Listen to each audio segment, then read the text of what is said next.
અરવલ્લીની પર્વતમાળાઓ જે ગુજરાતથી લઈને દિલ્હી સુધી એક દીવાર બનીને ઊભી છે, આપણા બધા માટે ભગવાનનું રૂપ છે. આ જ અરવલ્લીની પર્વતમાળાઓ અત્યારે સોશિયલ મીડિયામાં ખૂબ જ ચર્ચાનો વિષય બની છે, કારણ કે અરવલ્લીની પર્વતમાળાઓ અત્યારે સંકટમાં છે. સુપ્રીમ કોર્ટનો ઓર્ડર છે કે અરવલ્લીની પર્વતમાળાના જે નાના નાના ભાગ છે તેમને તોડી પાડવામાં આવશે અને તેની નીચેથી જે ખનિજ બીજું છે, જે બી કિંમતી વસ્તુઓ છે તેને બહાર કાઢવામાં આવશે અને પછી ત્યાં નવા નવા ઇન્ફ્રાસ્ટ્રક્ચર બનશે, નવી નવી ટેકનોલોજી ત્યાં ઉત્પન્ન થશે. પણ ભાઈ, જેવી રીતે મેં તમને સ્ટાર્ટિંગમાં જ કહ્યું કે આ એ જ અરવલ્લીની પર્વતમાળાઓ છે જે આપણા બધા માટે ભગવાનનું રૂપ છે.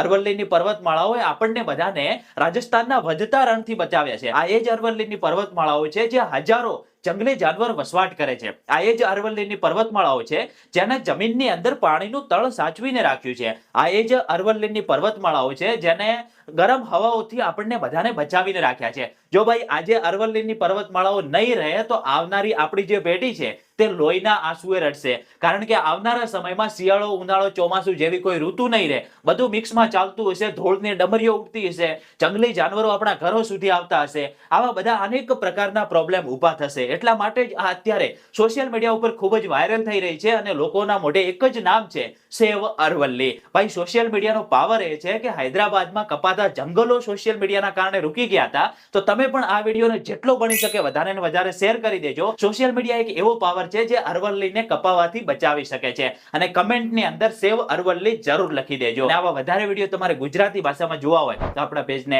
ફોલો કરી દેજો.